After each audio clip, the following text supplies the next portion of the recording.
Look, I'm a word guy, and I love finding out the origins of phrases and words that we use all the time now because they usually go back to a time and reference things that don't really exist anymore, which is why most of them don't really make any sense. Like the phrase, can't hold a candle. You always hear people say that. You can't hold a candle, that guy. Well, where'd that come from? Well, back in the day, craftsmen had assistants that would light up their workspace with a candle. They would sit there and hold a candle while the craftsman did his work. So to say that you can't hold a candle to somebody basically says that you're not even qualified to be somebody's assistant. But one of my favorites is the term piss poor. It's meant to imply that you're beyond poor. Like you're not just poor, you're piss poor. And it's evolved over the years to mean other things as well. It also means that you've just done a bad job at something, like you did a piss poor job holding that candle, Jebediah. But the origin of the term piss poor comes from hundreds of years ago, back when urine was actually used to do a lot of stuff. So even if you couldn't get a job, even if you didn't have anything you could sell, you could always sell your urine, making you piss poor. But things could be worse. You could be so poor that you don't have a pot to piss in. And I love these little facts because they speak to a time when you had to be more industrious. You had to use whatever was at your disposal. And now one of the things that we dispose of all the time, they used to find quite useful. Pee-pee. Now before we jump into today's video, yes, this is a video about urine. I put it in the title, I put it in the thumbnail, so you clicked on it. If you're squeamish, this is totally on you. And if you're really into urine, then you're welcome. The second thing I want to say before I really jump into this is don't try any of this at home.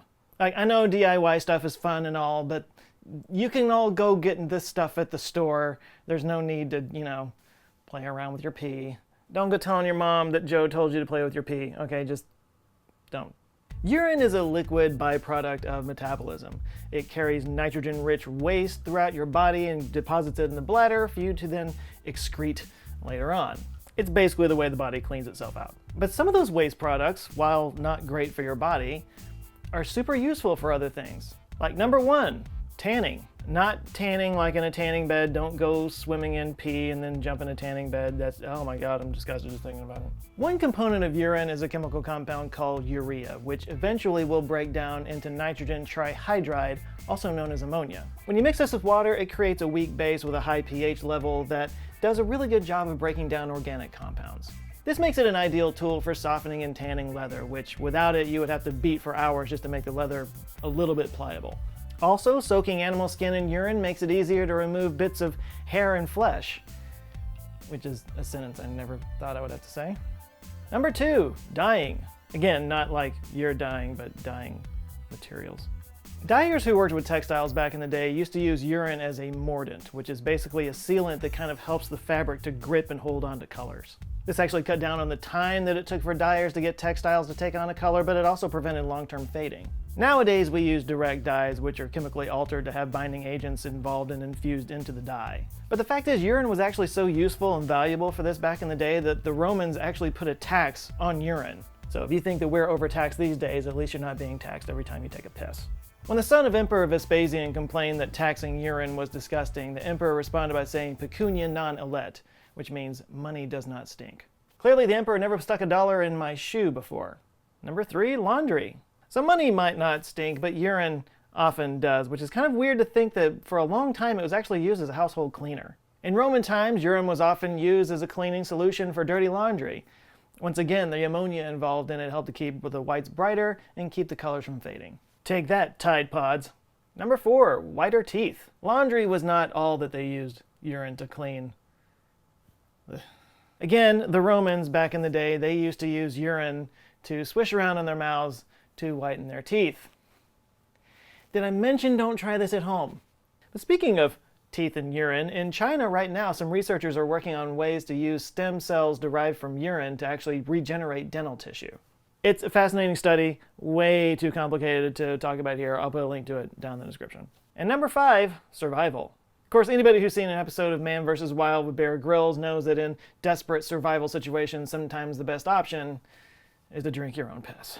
Even so, most experts agree that drinking your urine will only extend your life for a couple of days at most. The reason is that every time you ingest your own waste matter, the waste matter in your body builds up and builds up until it becomes toxic eventually. But it's a basic idea that we still use today up on the space station. They use this thing called the forward osmosis bag to turn urine into drinkable water.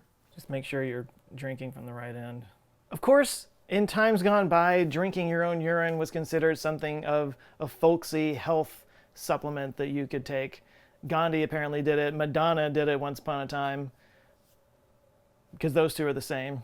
The general claim is that there are leftover nutrients in the urine that can kind of replenish the body and calm the mind.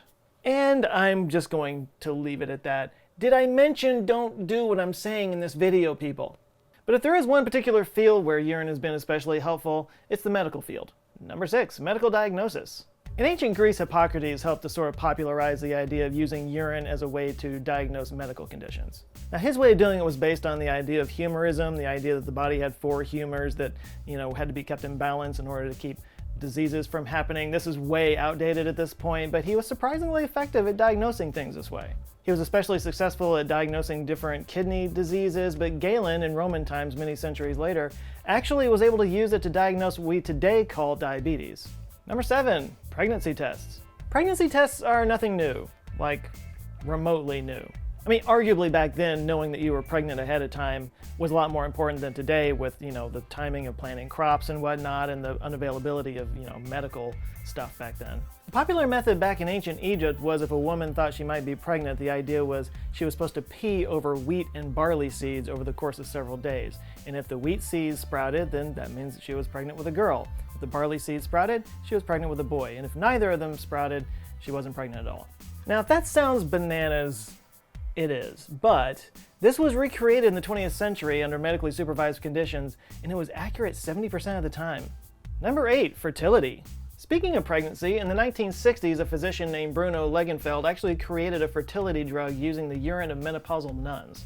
Menopausal because when a woman goes through menopause, her pituitary gland actually overproduces hormones to sort of release all the eggs at once. It's kind of a going out of business sale. And nuns because I don't know. Maybe he just had a thing for nuns. Number 9, sterilization. In some cases, urine can be used to sterilize wounds. A barber surgeon in the 1500s named Leonardo Fioravanti famously used his urine to sterilize a man's excised nose before sewing it back on his face. Oh, doctor, hurry up. Oh, it hurts. What are you doing? Henry VIII's personal surgeon, Thomas Vickery, advised that all battle wounds be washed in urine to sterilize it, and he also recommended using it for gangrenous ulcers and venomous stings. You're thinking about that Friends episode right now, aren't you? Chandler Bing. It should be noted that while urine is mostly sterile, it can contain bacteria, so this is not really a recommended treatment these days. Having said that, back in those days, urine was probably a cleaner option than the water supply, which people and animals bathed and dumped their filth into. There was actually a huge medical breakthrough involving urine in 1828. German chemist Friedrich Wöhler was actually able to recreate urea in a lab using silver cyanate and ammonium chloride. This was the first time anybody ever created an organic compound from inorganic compounds in a lab, which was a huge breakthrough, not just for the fact that it was the first time that that was done, but back in the day, they really believed that humans were separate completely from nature, and this went against that. This opened up the field of organic chemistry, which produced numerous medical treatments after that, not to mention things like plastic and nylon. And number 10, war. Because hey, if something exists, humans are going to weaponize it. Gunpowder is comprised of 15% charcoal, 10% sulfur, and 15% potassium nitrate. While those first two ingredients are really easy to come by, potassium nitrate, not so much easy to find in nature. But it is found in your pee. As weapons of war evolved and gunpowder was more necessary, armies actually took to collecting the urine from their soldiers to collect the potassium in it. Potassium that could be used in a months-long process to create potassium nitrate. Further on in the timeline in World War I, gas attacks became a common thing and gas masks weren't always plentiful. So, soldiers were told to urinate on socks or handkerchiefs and hold that over their mouths to protect themselves from gas attacks. The idea being that the ammonia in the pee would help protect against the chlorine in the gas. It wasn't a perfect solution, but it did help mitigate the melting of your lungs. So that's good. Let me just write this down. Reason 5,072,000 why World War I was a freaking nightmare. So like this is kind of fun to look back and see all the different ways that we use urine. It's kind of a ha-ha, talk about it at work kind of thing. But something you got to keep in mind, this wasn't just some funny thing that happened along the way in our past. This was the beginnings of organic chemistry as we know it. Back then we didn't really know why these things worked, we just knew that it worked. You know, we had the big picture, and then later on as we figured out why it worked, knowledge. Something also to keep in mind is that it wasn't weird back then. In fact, the way we used urine and things like that back in the day, that's the way it was done for the vast majority of human history. We are the aberration. But actually, even today, we're still coming up with new uses for urine. In Nigeria, 4 teenage girls created a urine power electric generator. The device they built actually stores the urine in an electrolytic cell, which separates out the hydrogen and uses that to generate electricity. 1 liter of urine results in 6 hours of electricity. And researchers at the University of the West in England and Bristol had pointed out that bacteria feeding on urine produce enough electricity to power a cell phone. Within the next few years, they say we could have a, quote, smart toilet that you can pee into and then use it to charge your phone overnight.